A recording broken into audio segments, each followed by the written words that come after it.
नमस्कार। यूपी की महाभारत देख रहे हैं आप। मैं हूं आपके साथ दीपाली। इस वक्त की बड़ी खबर आ रही है दिल्ली से इस वक्त की बड़ी खबर बांके बिहारी कॉरिडोर को लेकर ये बड़ी खबर है। आपको बताएं सुप्रीम कोर्ट में हुई है बड़ी सुनवाई। याचिकाकर्ताओं को हाईकोर्ट जाने के निर्देश दिए हैं। यूपी सरकार के अध्यादेश पर रोक जारी रहेगी, सुप्रीम कोर्ट ने कहा है। मंदिर कमेटी हाईकोर्ट में अर्जी दे, अध्यादेश के खिलाफ अर्जी दाखिल करे, ये सुप्रीम कोर्ट ने कहा है।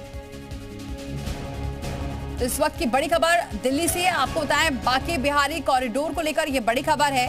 सुप्रीम कोर्ट में आज बड़ी सुनवाई हुई है और याचिकाकर्ताओं को हाईकोर्ट जाने के निर्देश दिए हैं। यूपी सरकार के अध्यादेश पर रोक जारी रहेगी, ये कहा है सुप्रीम कोर्ट ने, और कहा है कि मंदिर कमेटी हाईकोर्ट में अब अर्जी दे, अध्यादेश के खिलाफ अर्जी दाखिल करे, सुप्रीम कोर्ट ने कहा है। तो बांके बिहारी कॉरिडोर को लेकर यह बड़ी खबर है। याचिकाकर्ताओं को हाईकोर्ट जाने के निर्देश दिए हैं। यूपी सरकार के अध्यादेश पर रोक जारी रहेगी, सुप्रीम कोर्ट ने कहा है। मंदिर कमेटी हाईकोर्ट में अपनी अर्जी दे। तो याचिकाकर्ता को कहीं से भी कोई राहत नहीं मिली है। सुप्रीम कोर्ट ने अब हाईकोर्ट जाने के लिए कहा है। और आपको बताएं यूपी सरकार के अध्यादेश पर रोक जारी रहेगी, ये सुप्रीम कोर्ट ने कहा है। मंदिर कमेटी हाईकोर्ट में अपनी अर्जी दे, अध्यादेश के खिलाफ अर्जी दाखिल करे, सुप्रीम कोर्ट ने कहा है। तो बांके बिहारी कॉरिडोर का जो वहां के लोग हैं वो विरोध कर रहे हैं। कई जो मंदिर समिति है वो भी विरोध कर रही है। अरविंद सिंह हमारे सहयोगी इस खबर पर जुड़ चुके हैं। अरविंद, क्या कहा है सुप्रीम कोर्ट ने? देखिए, सुप्रीम कोर्ट ने इस मामले में साफ किया है कि इस मसले को लेकर जो याचिकाकर्ता हैं जिन्होंने सुप्रीम कोर्ट का रुख किया है और यूपी सरकार के अध्यादेश को चुनौती दी है, उन सबको सुप्रीम कोर्ट ने कहा है कि वो हाईकोर्ट का रुख करें, हाईकोर्ट में यूपी सरकार के अध्यादेश को चुनौती दें।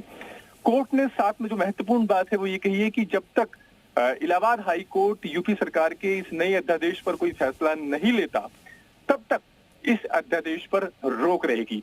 यानी तब तक यूपी सरकार के इस अध्यादेश के मुताबिक कमेटी का गठन नहीं होगा। दूसरी महत्वपूर्ण बात यह कि सुप्रीम कोर्ट ने कहा है कि जब तक हाईकोर्ट इस अध्यादेश की वैधानिकता पर कोई फैसला नहीं दे देता तब तक मंदिर का प्रबंधन के लिए वो अपनी तरफ से एक कमेटी का गठन करने जा रहे हैं और इस कमेटी की अध्यक्षता हाईकोर्ट के रिटायर्ड जज करेंगे। उस कमेटी में और कौन कौन लोग शामिल होंगे, कमेटी की अध्यक्षता कौन से हाईकोर्ट के जज करेंगे, इस बात को लेकर के क्लैरिटी तब तक आएगी, कल तक आ जाएगी, क्योंकि कल सुप्रीम कोर्ट का आदेश वेबसाइट पर अपलोड हो जाएगा। लेकिन इसका मतलब ये कि अभी यूपी सरकार का अध्यादेश प्रभावी नहीं होगा। मंदिर का प्रबंधन इस दरमियान सुप्रीम कोर्ट की ओर से नियुक्त कमेटी करेगी और इस कमेटी की अध्यक्षता हाईकोर्ट के एक रिटायर्ड जज करेंगे और कमेटी में दूसरे जो सदस्य हैं वो भी शामिल रहेंगे।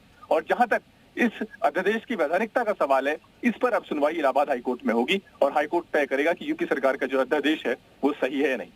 ठीक है, बहुत शुक्रिया अरविंद ये जानकारी हम तक पहुंचाने के लिए। तो अब ये सब पूरे मामले का जो है वो इलाहाबाद हाईकोर्ट देखेगा, उसके बाद ये अध्यादेश आगे जारी रहेगा या नहीं, क्योंकि अब याचिकाकर्ता को कहा है कि वो इलाहाबाद हाईकोर्ट जाए और तब तक जो अध्यादेश है वो उस पर रोक जारी रहेगी।